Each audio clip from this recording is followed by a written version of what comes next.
Some people never stop pushing the adrenaline envelope, and unfortunately, these daredevils lost their lives while attempting some insane stunts. Here are a few notorious examples of stunts that went horribly wrong. Wu Yongning was a 26-year-old daredevil who performed stunts on rooftops. Really high rooftops, with no safety equipment. At the time of his death, he had shared nearly 300 videos of the stunts, so it's not like he was inexperienced at what he was doing. The one that ended Yongning's life was performed at the top of a 62-story skyscraper in China. In the video that recorded the tragedy, Yongning can be seen performing a pull-up stunt and then struggling to climb back up to safety. In one of the most heartbreaking moments ever caught on video, he then loses his grip entirely.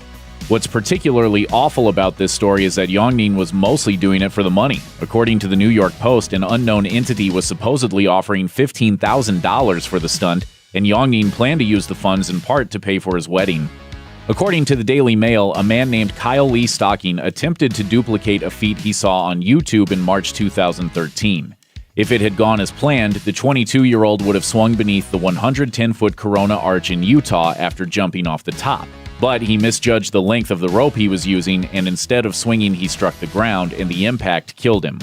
The tragedy highlighted a growing problem of people trying to imitate stunts they see on YouTube, from swallowing cinnamon, which according to CBS News can give you a collapsed lung, to jumping off moving vehicles. While YouTube claims to prohibit content that encourages dangerous behavior, the video that inspired the fatal stunt is alive and well as of 2018, nearly 5 years after the accident, with no warning on it. Russian base jumper Valery Rosov was trying to conquer the 7 summits, hoping to jump from the highest peak in each of the 7 continents while wearing a wingsuit. According to IBT, Rosov had already jumped from the Olvatana in the Antarctic, and in 2009 had even leaped into an active volcano. Even in the air, I feel that I did it. Rosov held the world record for highest base jump in a wingsuit. That was for jumping from a 23,688-foot peak in Tibet, which is north of Mount Everest. So the 22,000-foot peak he was jumping from at the time of his death was actually a little bit lower than his record, but that doesn't make it any safer. The 52-year-old daredevil died when he crashed into a cliff after leaping off a peak in eastern Nepal. In another tragic base jumping accident, well-known climber Dean Potter and his friend Graham Hunt died in Yosemite National Park when they jumped from Taft Point wearing wingsuits and crashed into a rocky ridgeline.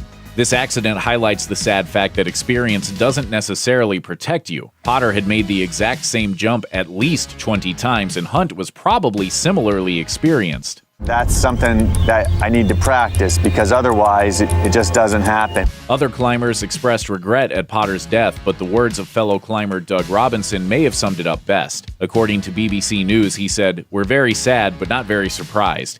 He was pushing the envelope all his life." Free diving is the diving version of free climbing. It's more or less done without equipment, and it's about 1,000,000 times more dangerous than the version that's done with equipment. According to ABC News, roughly 2% of the free diving population dies every year. That's 100 deaths per 5,000 divers.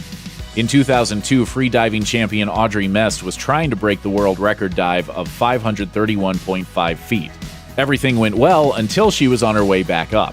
According to the Miami Herald, her cause of death was equipment failure.